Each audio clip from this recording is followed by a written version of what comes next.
Yani buğday ekeceğimiz için, yeni arpa ekeceğimiz için pek derin sürmeye gerek yok. Acık kaldı. Pancar ayarında, pancar yerlerini sürdüğümüz ayardaydı bu. Bir diş aşağı aldık. Burası tam esik yerimiz, çukur yeri. Burayı düzelteceğiz, yani esikten başlayacağız, kapatarak. Esik yerini göster bir. Alacağız. Burayı gösterebilirsen, tarlamızın burası esik, çukur. Geçen seneki sürdüğümüz esiğin bir yerde denk geldiği yer. Şimdi buradan başlayıp kesimimizi alıp tarlamızı sürüme başlayacağız Allah izin verirse. 100 beygirlik traktörümüz, eksantrik attırdık. İlk denememiz. 125 beygire kadar çıktığını söylüyorlar şu an. Atler 5'li pulluğumuz 14 inç. Onunla deneye başlayacağız. Geçen sene bura buğdaydı, sürülmeden ekildi pancar olduğundan dolayı. Motorumuzun eksantriği atıldı, pompa ayarları ve turbo suyla ayarlarıyla oynandı. Ayar yapıldı. Pompa ve turboda. Ve ilk denememiz.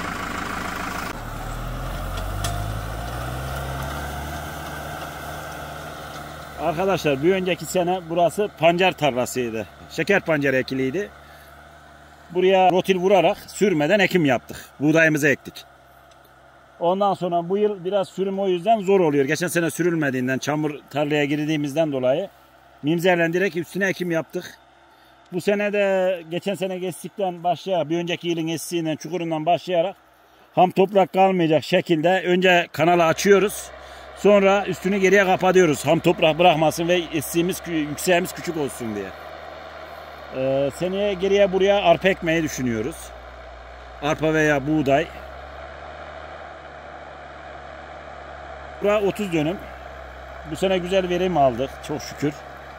Yani geçen sene, yani bu sene burası 800 kiloya yakın buğday verdi. Halis Bey ekiliydi burada. Ama güzden yağmurladık. Güzden yağmurlamadığımız tarlalarımızda çok büyük oranda kaybımız var. Yani 350 kiloya kadar düştük. Şu anda burayı sulayıp sürdükten sonra rotil vuracağız. Tarlayı bırakacağız.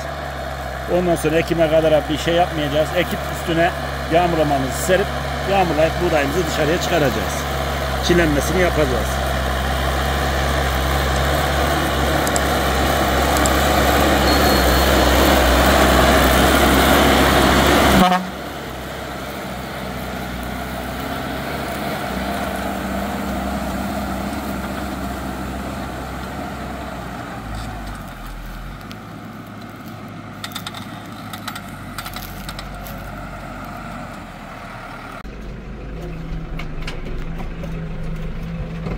Aşağıda bir kesip kaldırıyor. Göreceğin tarlaymış. Burada bak, bu kollarla şeyleri ayarlıyoruz. Orta kolun derinliği, şeyleri, yatıklığını, kolun orta kolun uzunluğunu, kısalığını. Burada derinlik ayarlarımız var. Birine komple levyeyi bırakıyoruz. İçteki levyeden de derinliklerimizi ayarlıyoruz. Burada orta kolda bu içeriden ayarlıyoruz. Kolun dengesine göre. Motor düz birde gideceğiz. Ben bu tarlayı daha önceleri bu halde de sormadım. Geçen sene gittiğinin içine, geçen sene gelecek işler nasıl? Farklı canım. Gazı düşüreyim artık. Bak, gazı enstantanelikte önceden böyle gaz yemezdi bak. Bastıkça gidiyor traktör ama mazot fazla yanmasın diye ben basmıyorum. Yoksa motor bastıkça gaz yiyor. Bu tarafa böyle benzer motor süremez de tabana bak sen şimdi. Bak batışına bak. Kendini ayarladım bak. Lütfen onu denizine gidişiyle nasıl bakma. Çok bak. Makinenin gördüğüyle deneyelim. Onu kullanmak istersen. Toprağa benzer motor süremez. Toprağa çek. Buraya tuttuk toprak. Keseye göçte. Yani yol gibi yol sürüyoruz. Yol. Yağış olmadan yolda biraz sürüyoruz. Ve düz birle gidiyor.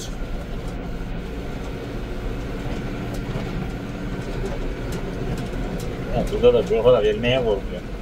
Motoru atik. Oradan aşağı niye atarlar diye korkuyor. Biz atma da.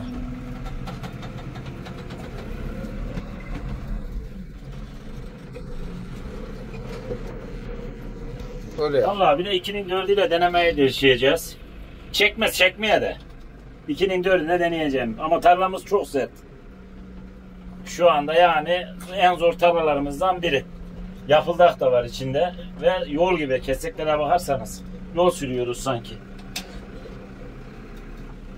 2'nin 4'ü ile deneyeceğiz ama çekeceğine şeyim yok. Göster viteslerimizi. 4'ün vites ve tahviye 2 de.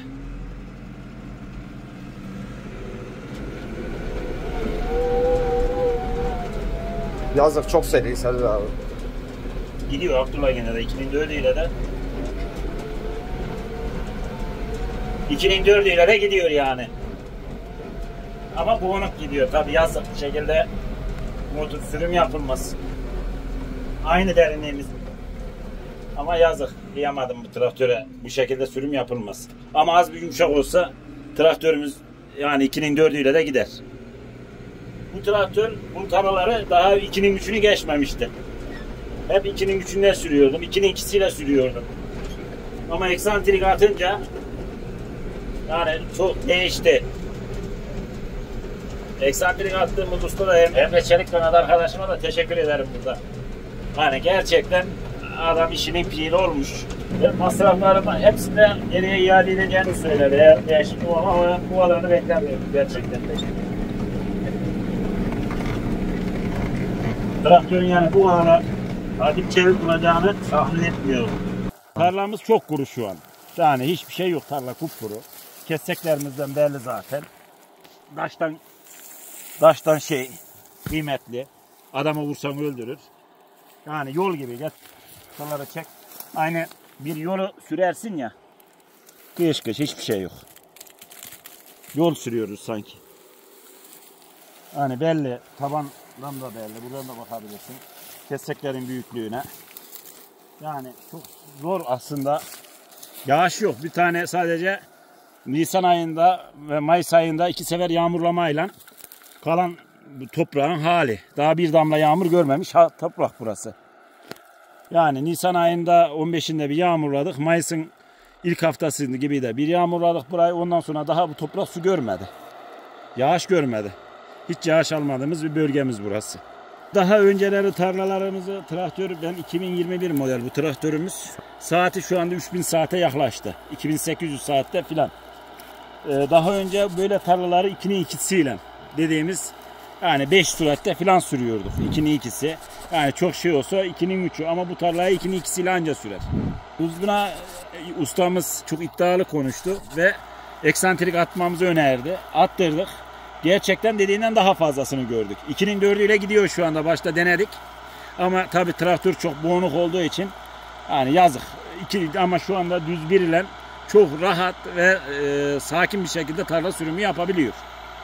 2 vites yani arttı şu anda. 9 surata falan geldi. Yarı yarıya arttı çekiş. Şu anda 100 beygirden 125 beygir arasına geldi yani. 125 beygire yakın traktör. Yani 125 beygir traktörle hemen hemen kafa tutacak ayarda şu anda.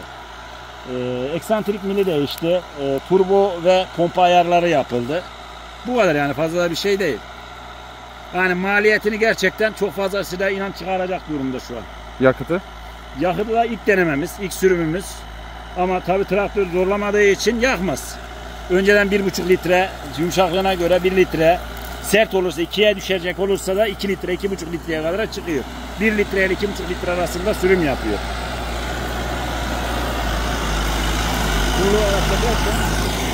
Ama şu anda traktör çok badanaj yapıyor. Hani badanaj çoğaldı traktör. Eskiden badanaj yapmıyordu. Traktör çok boğuluk geliyordu. Şimdi badanaj yapıyor ve seri gidiyor. Boğuluyordu eskiden yani. Traktör gaz yemiyordu fazla. Şimdi traktörün gaz yeme oranı çok yükseldi.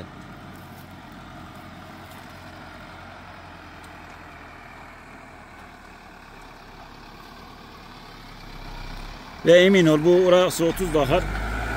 Yani bu şekilde sürsün 3 saat 4 saatte herhalde burayı sürer. Devir olarak kaç devirde sürüyor?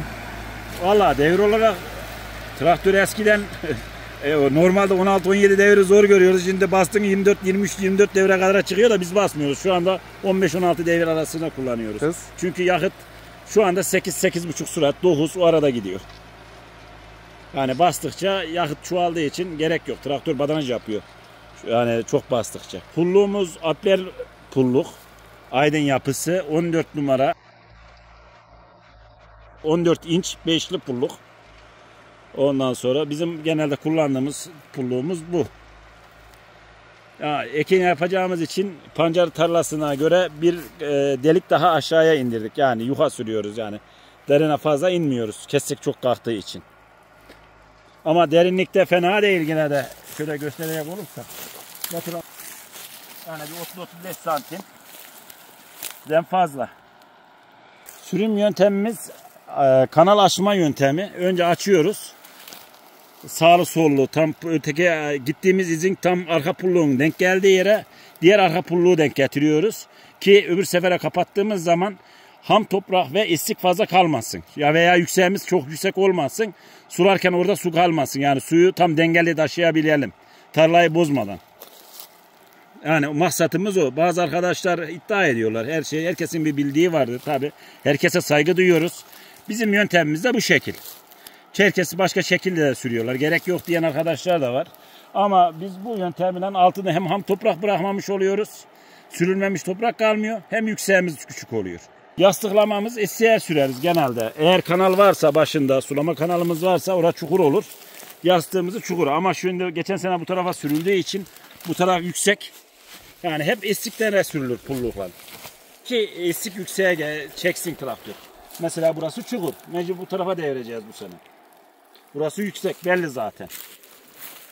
Şuradan ağrı sınırımızdan son bıçağımız şuraya gelecek şekilde sürüm yapacağız.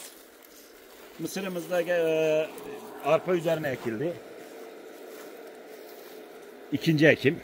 Arpayı biçtikten sonra 6 ivli arpa ekildi. Arpa ivli arpanın üzerine mısır ektik. Mısırımız da fena değil. Yani önceden 2 ekim yapmıyorduk. Arpa ekip bırakıyorduk. Burası buğday tarlası olduğu için biraz geç biçildi. Yani 10 gün aralayınca buraya ekmedik o yüzden. Biraz da su sıkıntımız var. Yani kuyumuz hepsini kapatmıyor.